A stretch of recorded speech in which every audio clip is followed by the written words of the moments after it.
ये और इस पेशकश पर ईरान ने भी अपनी शर्तें रख दी हैं। डोनाल्ड ट्रंप और ईरान दोनों तरफ से एक तरह का जो डेडलॉक है वो बना हुआ है और इन सभी के बीच देखिए अमेरिकी सैन्य तैयारी जबरदस्त तरीके से जारी है। पश्चिम एशिया को लेकर अमेरिका की ओर से बड़ी तैयारी हो रही है, तो इधर इजराइल जो है वो हिजबुल्लाह को नेस्तनाबूद करने के लिए दिन रात एक कर चुका है। हिजबुल्लाह के ठिकानों पर ताबड़तोड़ प्रहार किया जा रहा है। तेहरान में भी इजराइल की तरफ से जो है अटैक लगातार यहां पर हो रहे हैं और इन 28 दिनों में आज महायुद्ध का 28वां दिन है। एक एक तस्वीर जो है भयानक तरीके से सामने आ चुकी है। और देखिए डोनाल्ड ट्रंप ने ईरान को पहले 48 घंटे की मोहलत दी थी, अल्टीमेटम यहां पर दिया था, जिसे बढ़ाकर 5 दिन कर दिया गया और अब ये डेडलाइन 10 दिन की कर दी गई है। लेकिन ईरान को ट्रंप की बातों पर रत्ती भर भी भरोसा नजर नहीं आता है। ईरान को दरअसल लग रहा है कि ये ट्रंप का ट्रैप है जिसमें ईरान को बिल्कुल भी नहीं फंसना है।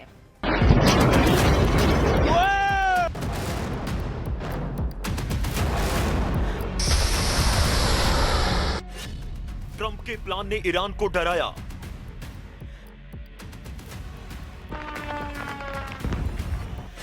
सीज फायर या जाल,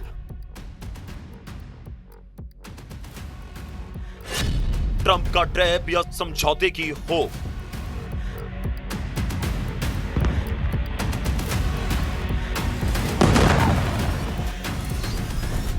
ट्रंप के पल पल बदलते प्लान ने ईरान को डरा दिया है। वो परेशान है क्योंकि ईरान को ऐसा लगता है कि अमेरिका के साथ होने वाली युद्ध विराम की बातचीत एक ट्रैप हो सकती है। ऐसा ट्रैप जिसके जरिए अमेरिका और इजराइल उसके बाकी बचे हुए नेताओं को एक ऐसे जाल में फंसा सकते हैं जहां उनकी हत्या की जा सके।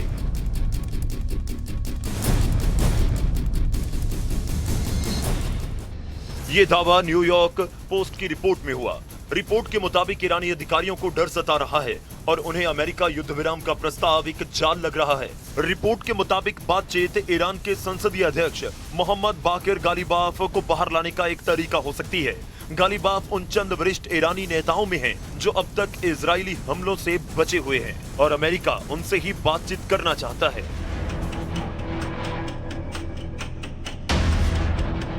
मतलब साफ है, ईरान के नेतृत्व का मानना है कि पिछले कुछ समय के दौरान बातचीत के दौरान ही उन पर हमले हुए, इसलिए वो अमेरिका के इस प्रस्ताव को भी मनोवैज्ञानिक युद्ध का हिस्सा मान रहे हैं और अमेरिका पर भरोसा करने से पहले 100 बार सोच रहे हैं।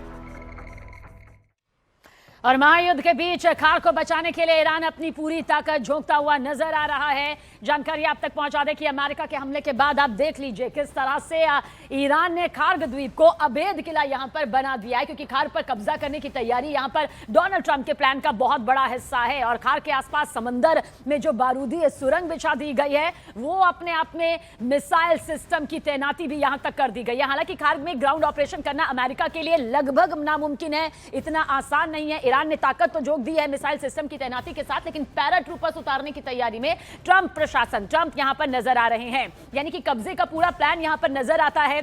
हालांकि ईरान की लाइफलाइन पर यह कब्जा करना इतना आसान नहीं होगा।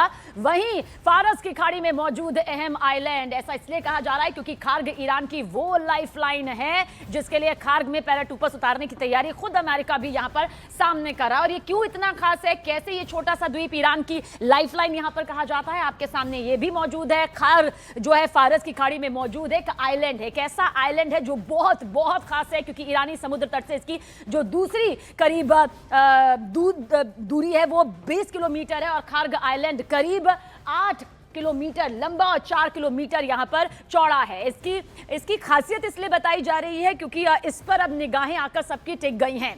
ईरान के बुशेहर प्रांत का ये सबसे बड़ा हिस्सा यहां पर है और इसी की वजह से कहा जा सकता है जो ये पोर्ट है, जो ये लाइफलाइन है, वो ट्रंप के निशाने पर है और ये ट्रंप के प्लान का बहुत बड़ा हिस्सा है। इसके अलावा कुछ और भी जानकारी आप तक पहुंचाते हैं, जहां खार्ग से ही पाइपलाइन से जो ईरान का कच्चा तेल है वो पहुंचता है। यही वो रास्ता, या करोड़ों बैरल जो कच्चा तेल है, करोड़ों बैरल कच्चा तेल स्टोर करने की क्षमता कुवत जो है वो इसके पास में है। रोज आप समझ लीजिए, अगर फैक्ट्स आप तक पहुंचाए, 70 लाख बैरल तेल लोड करने की ये क्षमता है, ये कुवत इसके पास मौजूद है। और यहीं से दुनिया के जो बड़े कई देश जो हैं बड़े टैंकर के जरिए तेल की सप्लाई यहां पर की जाती है।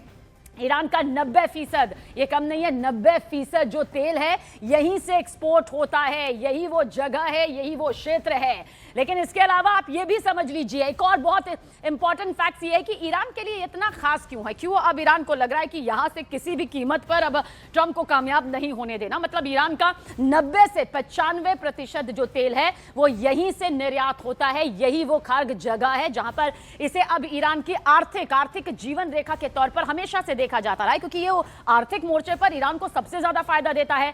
राजस्व का एक बड़ा हिस्सा जाहिर सी बात है तेल के जरिए ही आता है, इसलिए इस वक्त वैश्विक तौर पर तेल भंडारण को लेकर सबसे बड़ी मुसीबत का जो सबब है वो कई देशों के लिए है, और इसी द्वीप के टर्मिनल से ये पूरा तेल निर्यात होता है।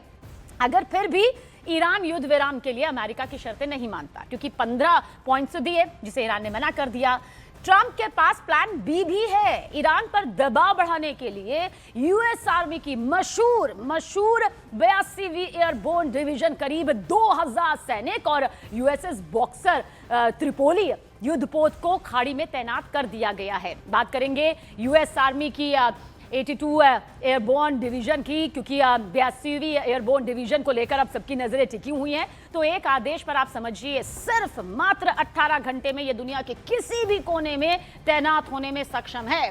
3000 सैनिकों की ये डिवीजन लंबे और भारी युद्ध अकेले लड़ने के लिए नहीं बनाई गई है, लेकिन आप समझिए इस डिवीजन के सैनिक पैराशूट असॉल्ट यानी कि हवा से जमीन पर हमला करने के लिए जाने जाते हैं। और इतना ही नहीं, एयरबोर्न डिवीजन के सैनिक शारीरिक और मानसिक रूप से बहुत ज्यादा स्ट्रांग भी होते हैं, ये कठोर भी होते हैं, जो कि इनकी क्षमता का सबसे बड़ा हिस्सा है। वॉर ब्रेकिंग आप तक पहुंचा दे, युद्ध के बीच ईरान पाकिस्तान के बीच जो है वो टेंशन बढ़ गई है।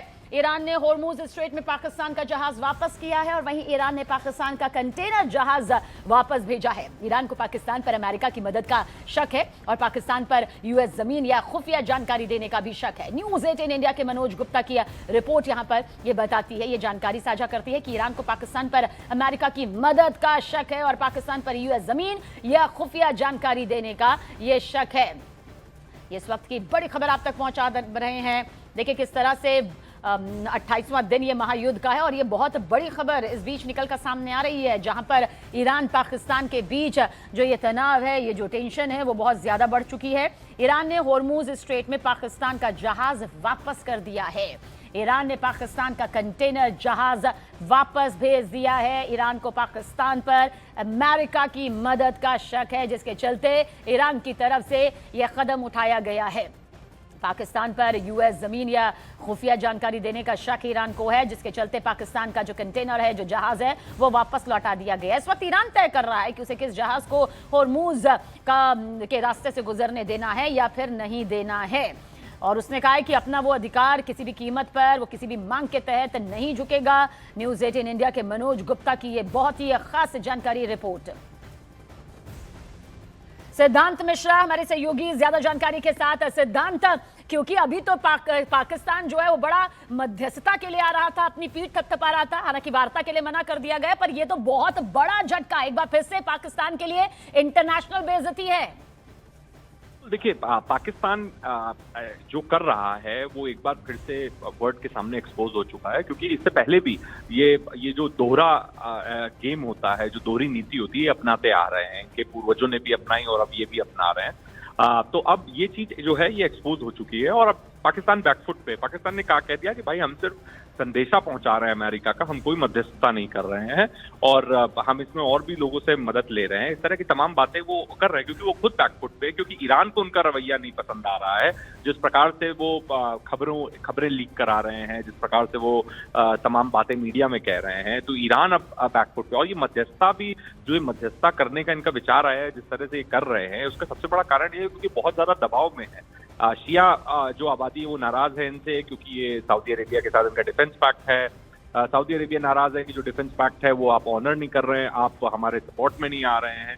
तो they are walking a tight rope. एक बड़ी मुश्किल सी परिस्थिति हो गई है पाकिस्तान के लिए। तो उन्होंने तय किया अब हम मध्यस्थता करते हैं। मध्यस्थता भी ढंग से नहीं हो पा रही है, खुद ही मुकर रहे हैं कि भाई हमसे मैसेज पास कर रहे हैं, हम कोई मध्यस्थता नहीं कर रहे हैं। इस तरह की तमाम बातें। प्रेसिडेंट ट्रंप अलग कुछ बातें बोल देते, उससे बवाल हो जाता है, उससे ईरान फिर नाराज हो जाता है कि पाकिस्तान खबरें लीक कर रहा है, पाकिस्तान एक तरफा खेल रहा है। तो ये पहले भी इस तरह का हुआ, और आप देखिएगा कि ये टॉक्स अगर कोलैप्स हुई और ये जो मध्यस्थता करने का इनका विचार है और जो कर रहे हैं ये कोलैप्स हुई तो जो सारा ठीकरा है वो पाकिस्तान के ही सर पे फोड़ा जाएगा। जो जिस प्रकार से पहले आप हीरो बने, पहले आपने कहा भाई हम युद्ध रुकवाएंगे, हम बातें करवाएंगे, अब जब बातें नहीं हो पा रही हैं, जब 4 दिन 5 दिन बीत चुके हैं, ना कोई रिस्पॉन्स आ रहा है ईरान से, ईरान ने मना कर दिया किसी प्रकार की मध्यस्थता से, निगोशिएशन से और टर्म्स एंड कंडीशन मांगे, तो अब वो बैकफुट पे कहीं ऐसा ना हो कि हम पे सारा ठीकरा फोड़ दिया जाए। तो पाकिस्तान की तो पुरानी नीति रही है। देखिए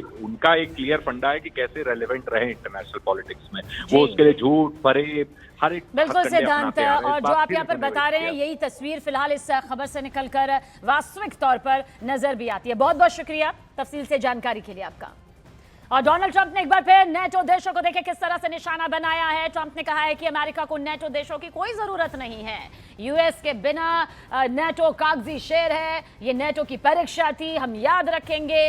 ये बौखलाहट यहाँ पर सीधे तौर पर डोनाल्ड ट्रंप के सामने आई है। हमें ब्रिटेन की जरूरत नहीं, ब्रिटेन के युद्धपोत अमेरिका के सामने खिलौने भर हैं, ये भी ट्रंप के जरिए कहा गया। जर्मनी ने कहा ये हमारा युद्ध नहीं। देखिए ये भी डोनाल्ड ट्रंप को बखूबी याद है कि आखिर किस किस देश ने साथ नहीं दिया, जिससे उम्मीद यहाँ पर थी। और ये भी डोनाल्ड ट्रंप मानते हैं कि भाई अमेरिका ने ही नेटो को सबसे बड़ा सहारा दिया है और जब वक्त था तो नेटो ने साथ नहीं दिया। Because this was a test for NATO. This was a test. You can help us. You don't have to, but if you don't have, if you don't do that, we're going to remember. Just remember this in a number of months from now. Remember my statements. They have an expression, a great expression. Never forget. Never forget.